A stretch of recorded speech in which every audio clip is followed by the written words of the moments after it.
um bom trapaceiro no baralho só é bom porque conhece profundamente o baralho e as regras do jogo. Olá, você que está acompanhando mais MRCast, podcast da MR Lançamentos. Eu sou o Gabriel Tascone, estou aqui com Jaqueline da minha atrás das câmeras, com o Marcelo Brajão, copymestre da MR. Tudo bom, Marcelo? Tudo bom. Decorou bem, hein, velho? Sim, 90 episódios já. Vamos lá. Para começar o episódio de hoje, Marcelo, vamos lembrar um pouco que a gente falou no anterior. Nós falamos no anterior sobre analogias, formas de comparação para explicar alguma coisa de forma mais simples. Não sei se é comparação. É melhor você assistir o episódio porque tá lá tudo detalhado. É isso. Mas depois que você assistiu, ouvir esse, tá? Vai lá agora não. Fica aqui. Melhor um pássaro na mão que dois voando. Então, antes de você ir Já lá... diria minha mãe. Pode falar agora. então, antes de você ir lá, termina de escutar isso aqui que vamos falar sobre... Olha, isso foi uma analogia. Mais vale um pássaro na mão do que dois voando. O que você entende? Que é melhor garantir esse do que ir para lá e correr o risco de perder os dois. Ou não ter tempo. Exatamente, uma analogia para você ficar aqui e depois ir lá. Exato. Muito bom. Então, você fica aqui porque vamos falar sobre o que hoje? Hoje nós vamos falar sobre português. O grandioso. Esse nosso idioma tão complexo, mas ao mesmo tempo tão maravilhosamente lindo e com possibilidades praticamente infinitas. Um dos idiomas mais completos do mundo, enfim. E complexos. E complexos. Mas a gente vai falar disso, né? Qual a importância disso no copy? Se é que tem importância. Muito Será bem. que tem importância? Vamos descobrir hoje. Você vai descobrir isso aqui, É isso. no episódio número 90 do MRCast. Que, aliás, eu tô pensando em mudar de nome. Se você tá no YouTube e tem uma sugestão de nome novo pro MRCast, deixa nos comentários. Se você tá ouvindo no Spotify, você sabe que pode ir no meu Instagram, né? Instagram. E aí você me manda uma mensagem lá. Uma mensagem particular lá. Porque chama Direct. É o DM, famoso? Vai lá no DM. Vai lá me manda uma mensagem privada lá. Pronto. Com uma sugestão de como você acha que deveria chamar o MRCast se eu mudar de nome. Sim. Eu não, né? O episódio. Quer dizer, isso aí.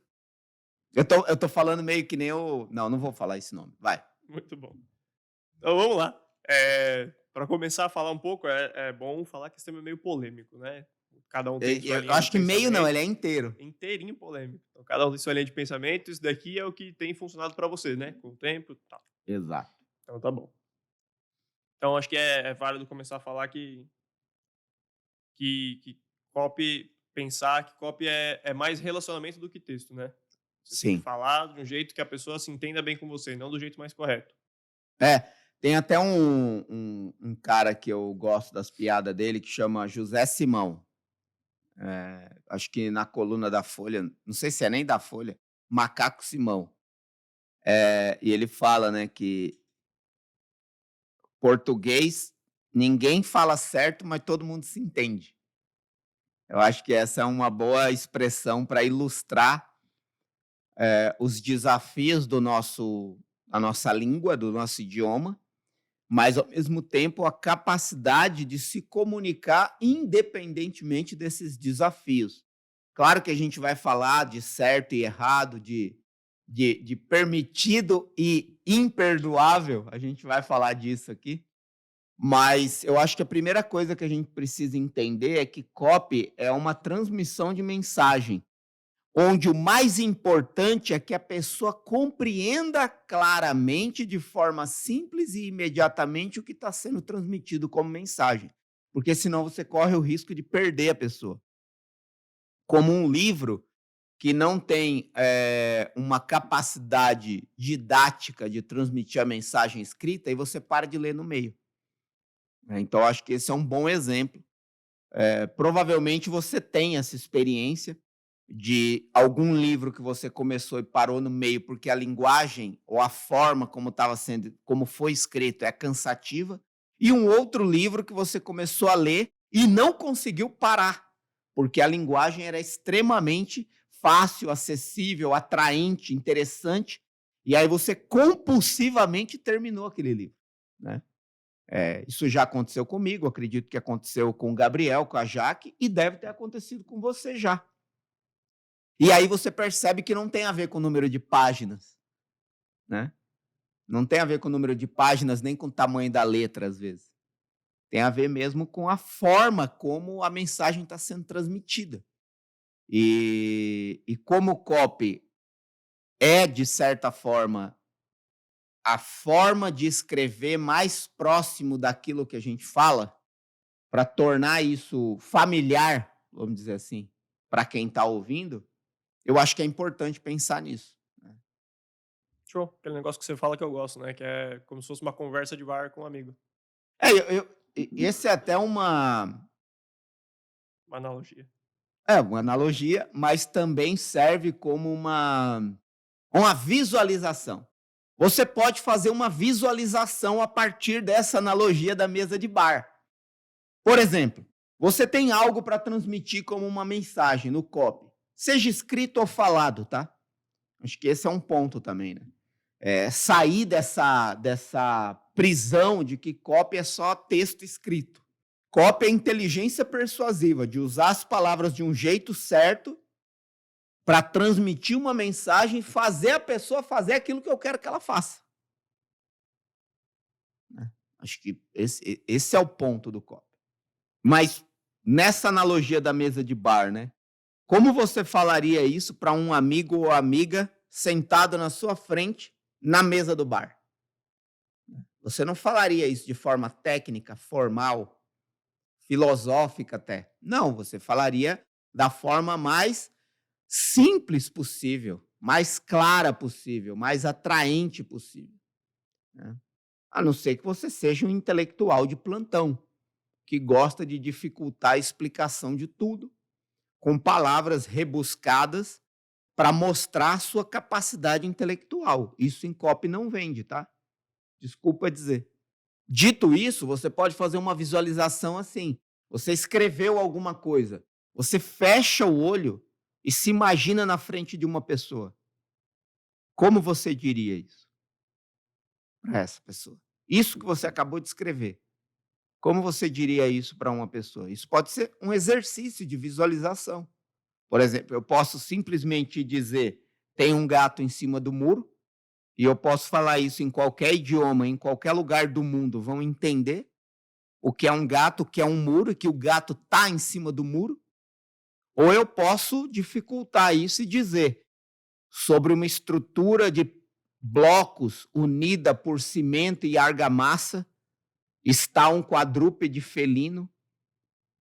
Isso é uma forma de falar a mesma coisa, mas muito mais difícil de compreender, porque você está pedindo para o cérebro interpretar o que está sendo dito e criar um cenário que ilustra o que está sendo ouvido.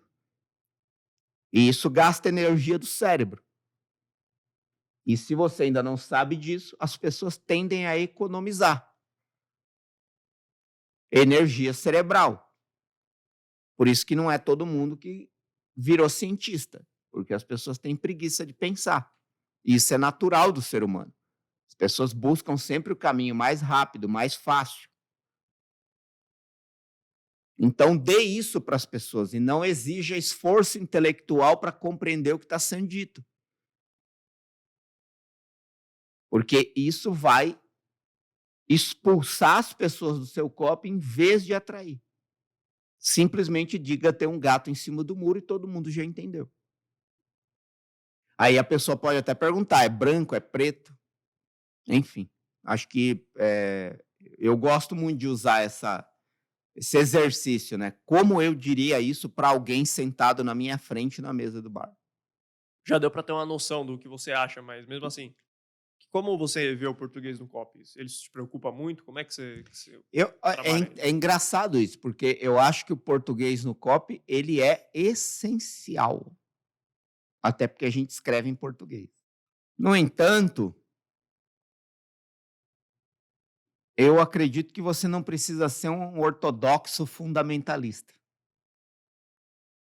O que é um ortodoxo fundamentalista? Para eu não ser injusto com alguém que é ortodoxo, eu vou aqui ortodoxo.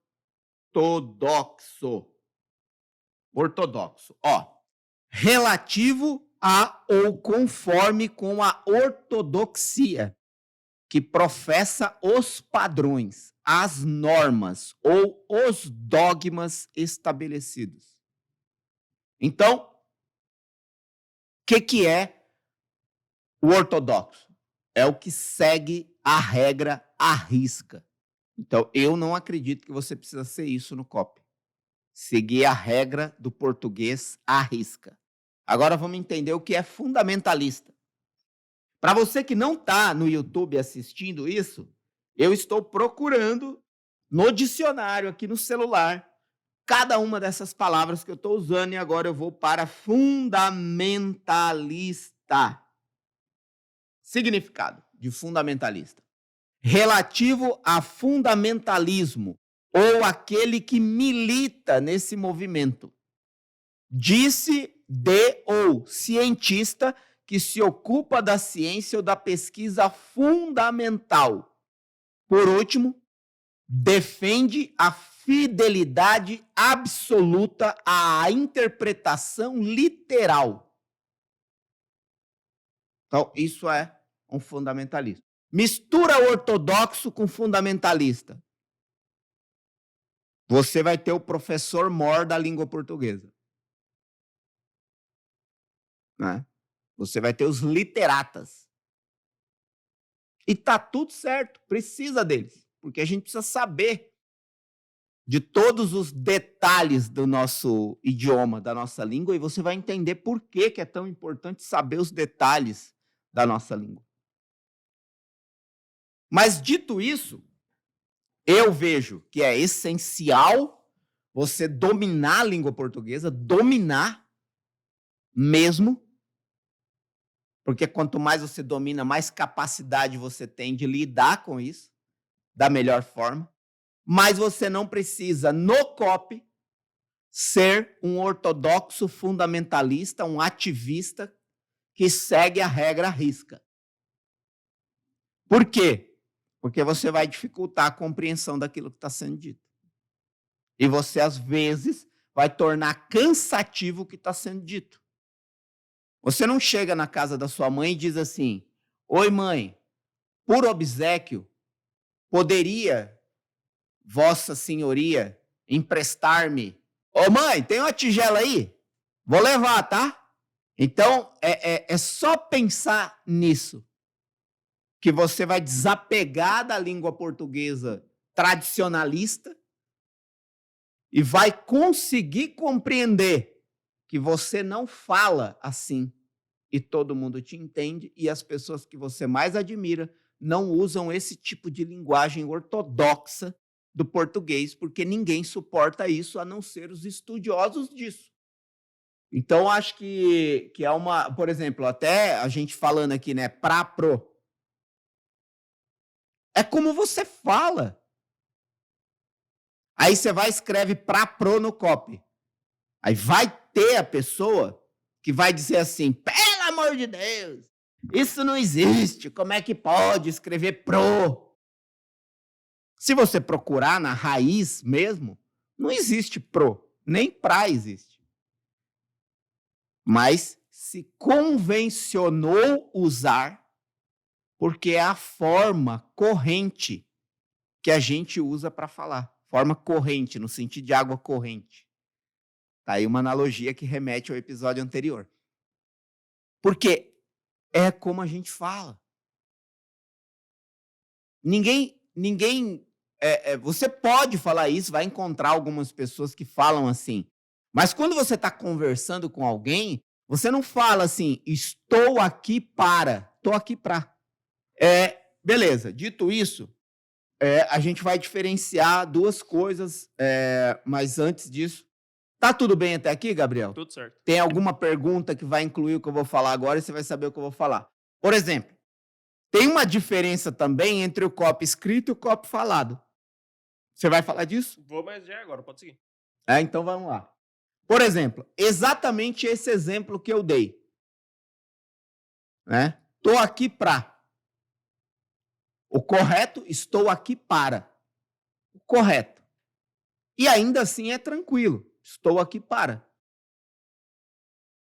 Só que quando você está conversando com alguém, e quanto mais intimidade você tem com esse alguém, maior a tendência de você falar, tô aqui para. Beleza? Dito isso, se você está escrevendo um copy que vai ser lido, eu recomendo que você escreva estou aqui para. Porque a pessoa vai ler estou aqui para. Só que se você estiver gravando algo, gravando um copy, ou dando uma aula usando copy, a tendência é que seja melhor você falar estou aqui para. Estou aqui para te mostrar como fazer isso, para você ter o resultado. Se você vai escrever isso, estou aqui para te mostrar como. Ou estou aqui para mostrar como.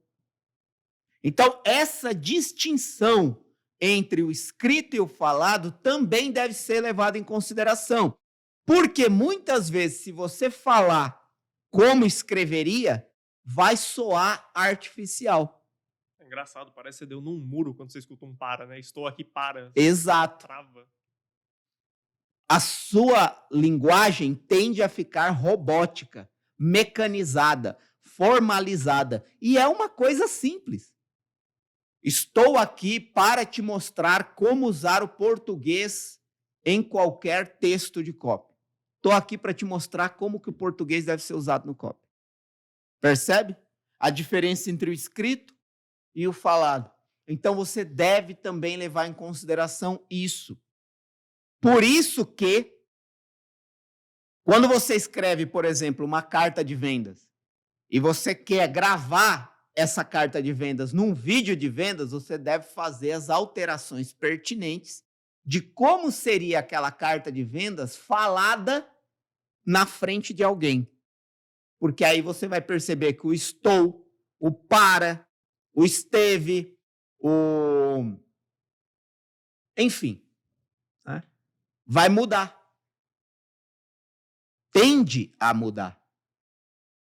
Agora, você quer ver uma coisa que eu evito, tanto no copy escrito quanto no falado? O tracinho pronome. Mostrar-lhe. Eu nunca uso isso em copy. Porque não precisa. Mostrar-lhe é o equivalente a se eu estivesse na mesa do bar dizer, vou te mostrar. Então, eu escrevo isso, vou te mostrar. E eu falo isso, vou te mostrar. E aí você não fala nem o vou, né?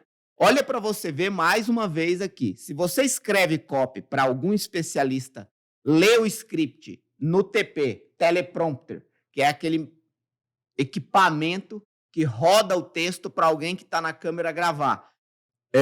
Se você escreve textos de copy para que alguém leia e grave, guarda isso que eu vou te falar.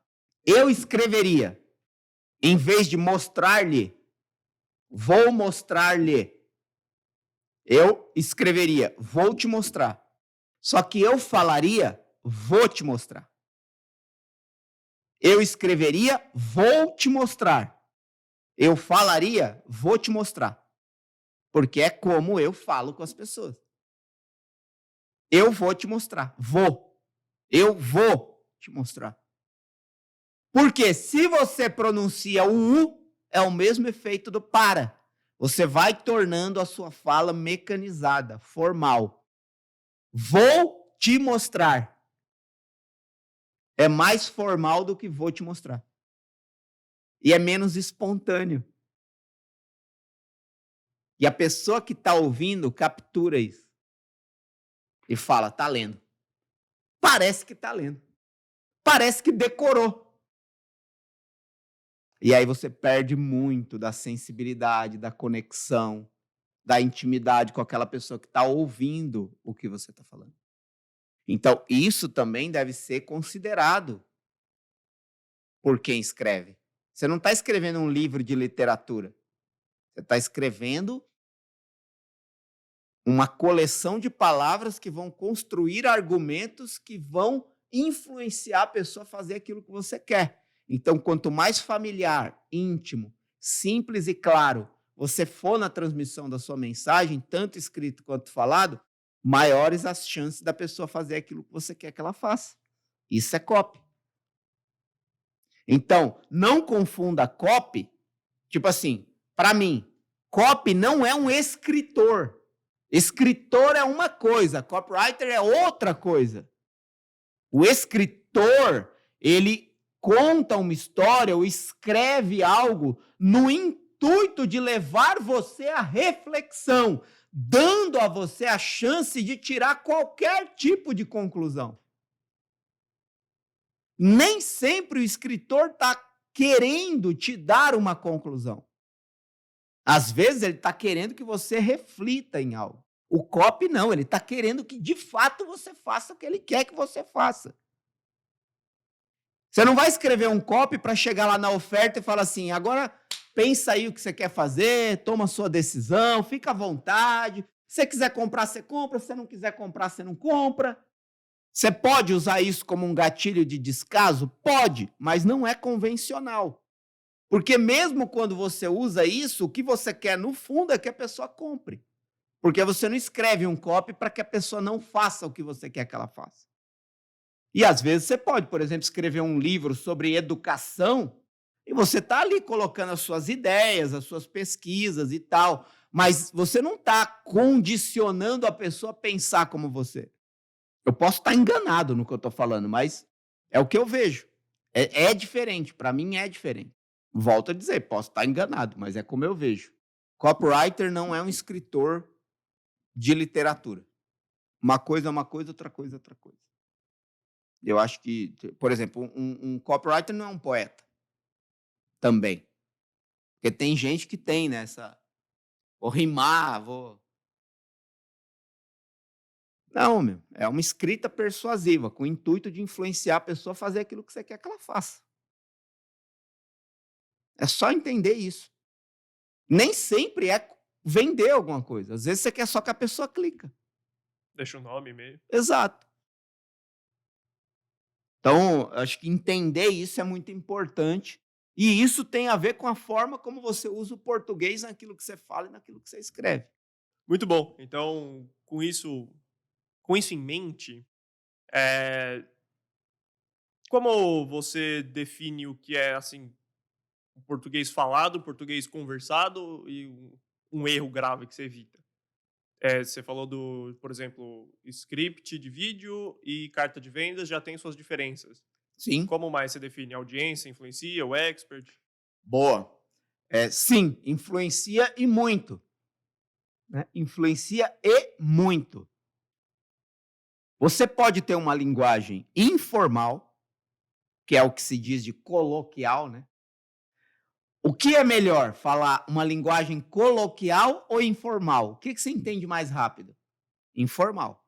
Percebe até nisso? Coloquial, informal, o que você entende mais rápido? Pronto, tá aí um exemplo claro do uso da língua portuguesa de formas diferentes, mas que tem conotação para quem ouve de simplicidade e de complicação.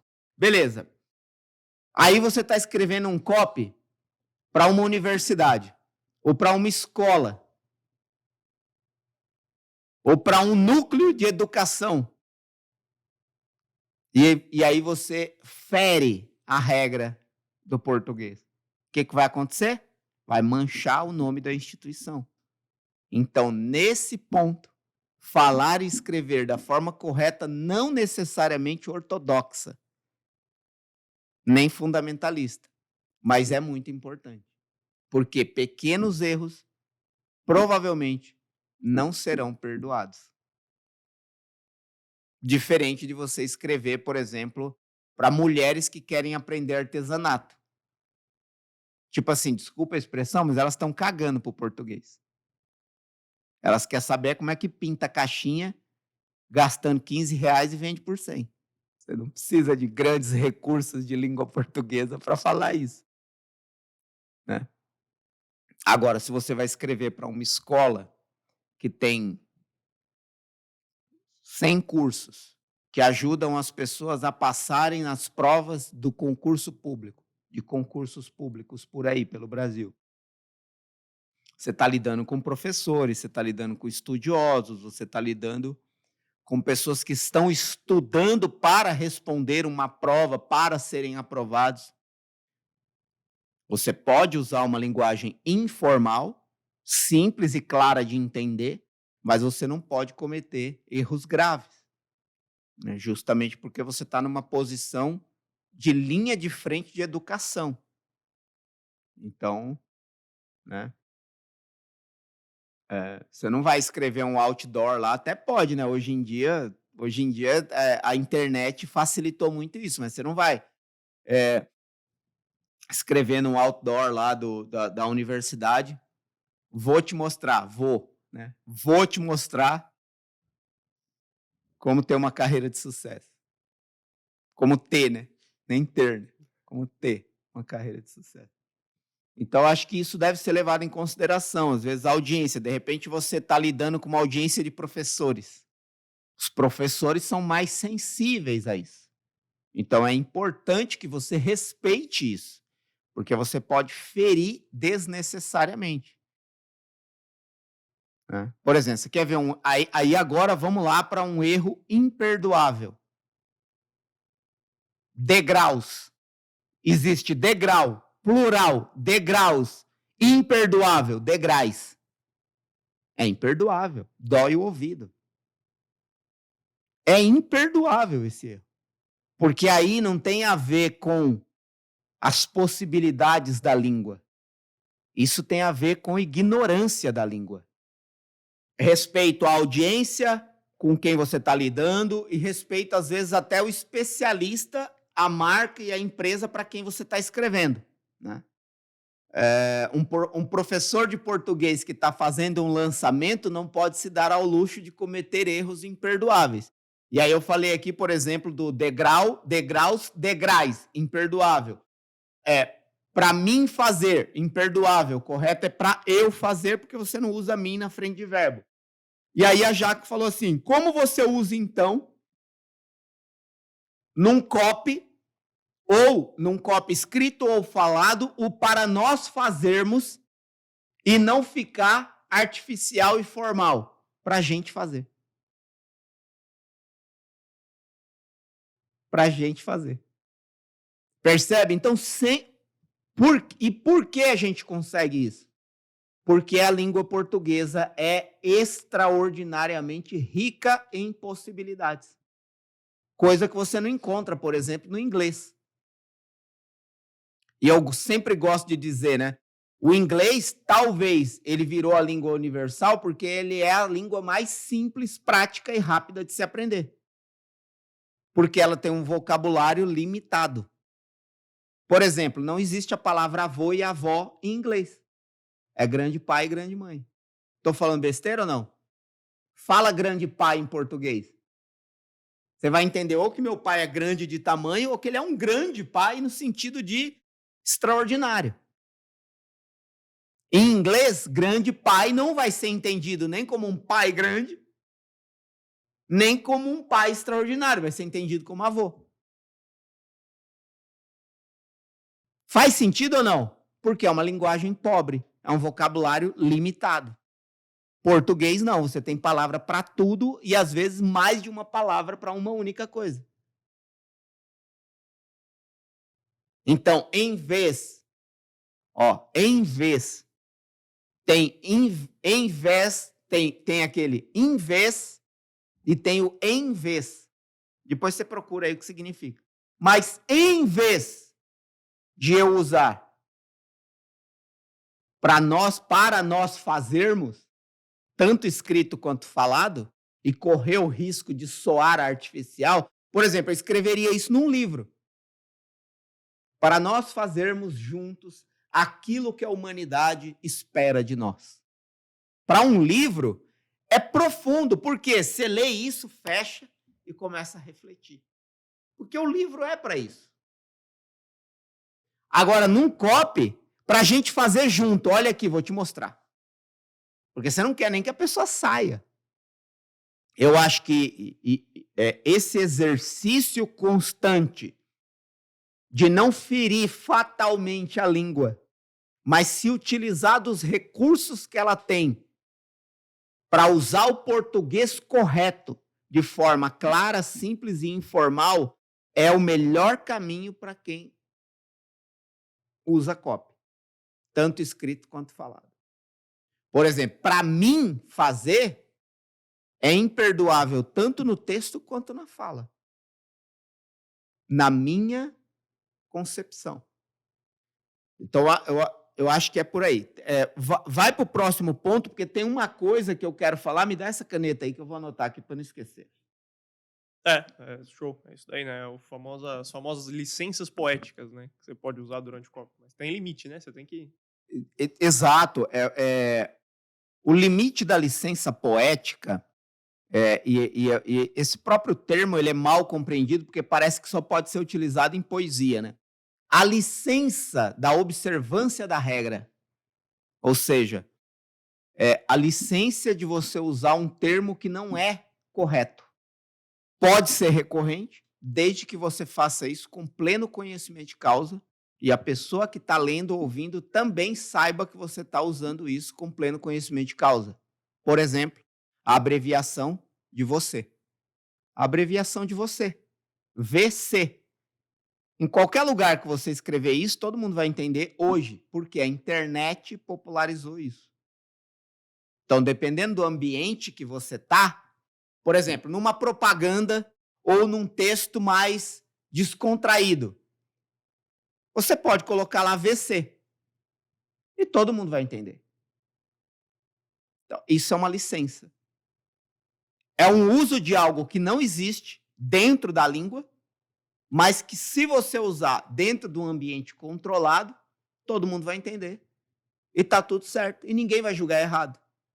Por exemplo, em alguns textos em inglês, você já não encontra mais a palavra easy, fácil. Você encontra só a letra Z. Z. Porque escrever Z em um artigo comum de internet em inglês, para o americano já é compreendido como easy, fácil. E outra, posso estar enganado. Quem me falou isso foi um professor. Se você discorda disso, lê muita coisa em inglês e eu estou errado, você fala aí nos comentários, está tudo certo. Então, eu acho assim, a licença poética que vem da poesia, por exemplo, você quer ver uma licença poética que provavelmente todo mundo já ouviu? Luiz Gonzaga cantando aquela música Pássaro Preto. Primeiro que ele não fala pássaro, ele fala passo preto.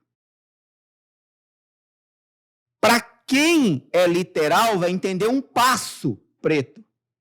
Mas passo preto é pássaro preto. O passo preto, seu cantar, é tão bonito quanto o meu. E aí tem uma parte que ele fala, mas passo preto, cego do zóio, não vendo a luz, chora de dor. Passo preto, cego do zóio, não vendo a luz, chora de dor. Isso é uma licença poética. Qualquer brasileiro que escutar isso vai entender que zóio é olho e não vai criticar porque faz parte do contexto onde ele está ambientado. O Gabriel estava olhando com uma cara de estranheza porque você nunca ouviu isso? Essa não, acho que não. Tô tentando lembrar que música é essa. Pássaro preto. Então, e aí, dependendo do ambiente, você vai criar, por exemplo, uma licença poética pode virar um termo familiar, um vocabulário próprio. Isso gera uma comunidade. Né? Por exemplo, eu gosto de usar uma palavra, deixa eu lembrar uma palavra aqui que eu gosto de usar. Disruptar. Disruptar é uma palavra que eu uso quando eu estou dando aula de copy. Por quê? Quando você escreve alguma coisa em copy, principalmente em headline, você tem que ser o quê? Disruptivo. Quando você vai fazer um anúncio na internet, você tem que ser o quê? Disruptivo. Então, uma das habilidades de quem é copy é disruptar. Então, isso, disruptar, pode até existir essa palavra, mas ela não é comum. Então, eu estou criando um termo que pode virar um vocabulário interno da minha comunidade e vai fazer sentido para quem ouve. Quem está fora talvez estranhe um pouco, mas é uma licença dentro do contexto daquilo que eu estou falando. Show, muito bom. E como você vê esse português no seu copy? Tipo, na hora da revisão, como é que você faz isso? Você se preocupa com isso desde o começo, na hora de escrever? Ou depois você escreve, você solta lá tudo, depois do final você vai ajustando alguma coisa ou outra assim? É assim, a última coisa com a qual eu me preocupo no copy é o português. É a última coisa. É a última coisa. Eu não me preocupo com o português correto quando eu estou escrevendo. Porque eu sei que vai chegar um momento que vai ter a revisão do português. E é lá no final. Antes, eu estou preocupado em transmitir a mensagem da forma mais clara, simples possível, para que quem lê, quem ouvir, entenda imediatamente o que eu quero dizer. Então, eu vou simplesmente derramando no papel aquilo que está vindo na minha cabeça. Imediatamente, até para eu não perder o fio da meada e a linha de raciocínio. Sabe quando você está falando alguma coisa, está com um fio de meada, uma linha de raciocínio e alguém te interrompe? E aí você fala assim, até esqueci o que eu estava falando. Se você começar a escrever preocupado com o português, vai acontecer isso sucessivas vezes. Por quê? Por excesso de preocupação com o português, você vai interromper a sua linha de raciocínio a ponto de esquecer até o que você estava pensando. E isso torna o trabalho de escrever exaustivamente cansativo. Isso é uma redundância. Que é exaustivo é cansativo. Então, você torna o trabalho muito exaustivo, pesado. E demora muito mais tempo. O que é melhor? Derrama logo no papel tudo o que está vindo na sua cabeça. Depois você vai filtrando, melhorando, otimizando. Para não perder o fio da meada, a linha de raciocínio. Só que em copy ainda, antes de me preocupar com uma revisão de português, eu vou me preocupar se a ideia está lá, se tem uma emoção forte, se a oportunidade está sendo bem apresentada, se tem provas suficientes para que as pessoas acreditem no que foi prometido. Se as objeções estão sendo invertidas, que eu mudei agora, não falo mais de quebra de objeção, falo de inversão de objeção. Inverter o ponto de vista com que a pessoa está enxergando alguma coisa. Se a oferta está sendo bem construída. Se tem algum ponto de confusão. Se tem algum ponto onde as pessoas podem duvidar. Se tem algum ponto onde o copy fica chato e cansativo. Depois de passar por toda essa revisão, aí, por último, eu vou ver se tem algum erro imperdoável de português. Esse é o meu processo. Porque aí eu já estou livre. O copy já está feito. Então, assim, para encerrar esse papo, português, para mim, é no último pente fino de revisão. No último pente fino de revisão. É que eu me preocupo com português. É claro que quanto mais você escreve, mais tempo e experiência você tem nisso, automaticamente você flui com maior facilidade. E aí, de acordo com o tanto de tempo e experiência que você tem nisso, você vai perceber que no último pente fino, o seu texto já quase não tem mais erros. Porque você adquiriu aquela habilidade.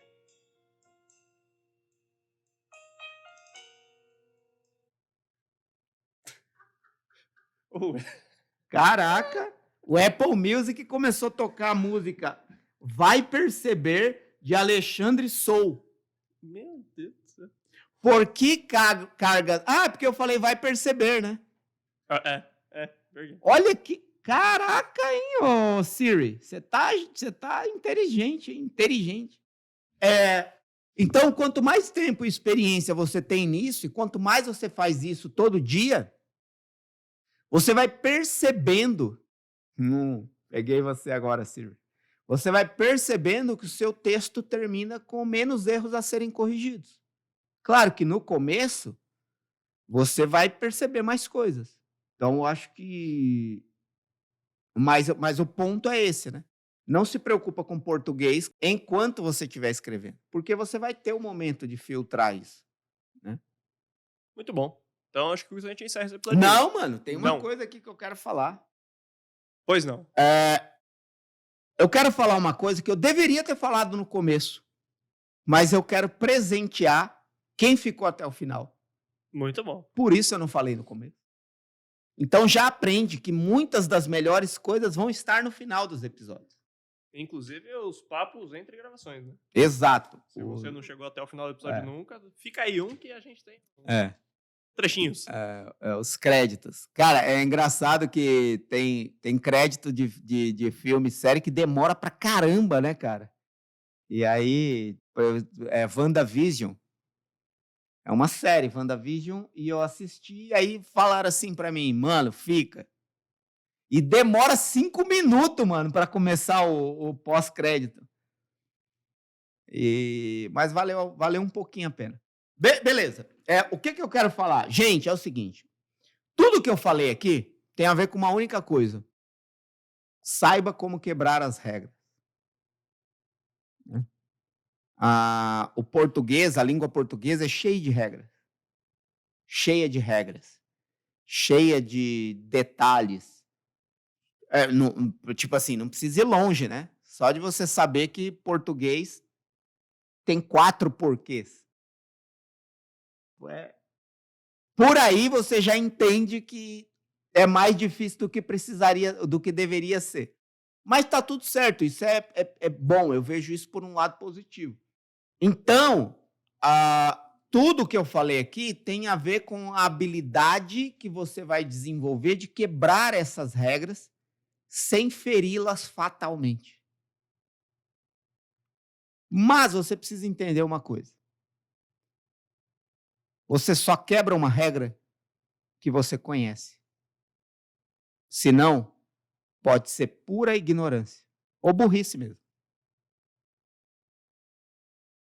Então, o que eu falei aqui não é uma licença para você escrever qualquer merda de qualquer jeito e achar que as pessoas devem aceitar. Ou você se vangloriar de não ser bom em português e escrever copy. Você não se vangloria de ignorância, nunca. A ignorância deve entristecer você. Porque você tem meios e recursos para acessar o conhecimento. Você não pode se vangloriar de cometer um erro de português e dar de ombro. Tipo, tem nada. Se é uma coisa que passa, assim, tipo, passou, escapou. Tá tudo certo. Faz parte. Até hoje eu cometo alguns erros e faz parte. Agora, se vangloriar disso, não é um caminho para quem quer viver escrevendo. E até porque quanto mais e melhor você conhece as regras, que você consegue encontrar as possibilidades de quebrá-las nas entrelinhas. Então, guarda bem isso. Vou falar uma última coisa que pode parecer ousado demais. Só que eu acredito que você vai entender. Um bom trapaceiro no baralho só é bom porque conhece profundamente o baralho e as regras do jogo. É só guardar isso.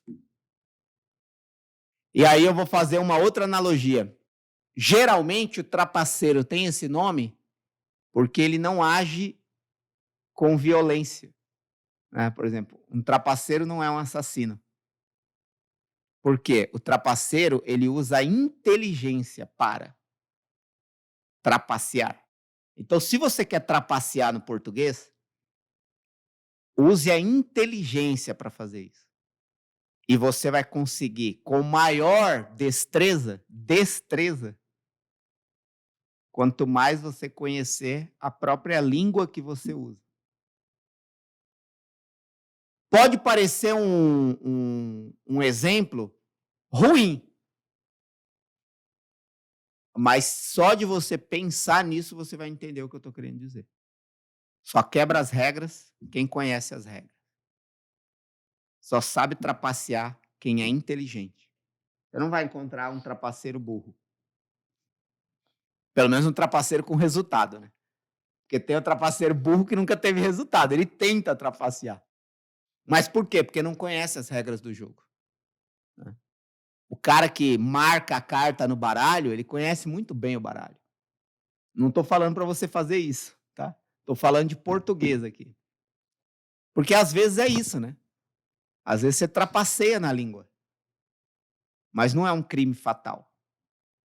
Não mata ninguém. Porque está dentro das possibilidades que você tem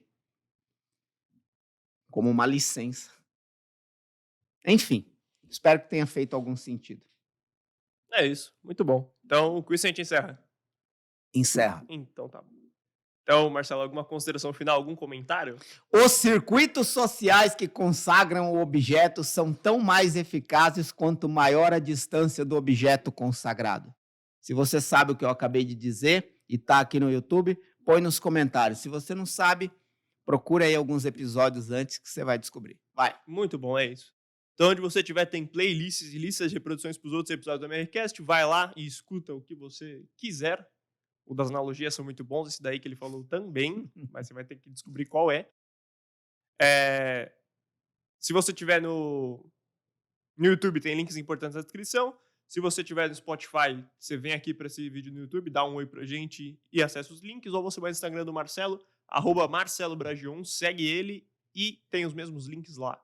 No YouTube, deixe seu comentário, like, se inscreve no canal, ativa as notificações e é isso. Muito obrigado a você que acompanhou até aqui e até mais.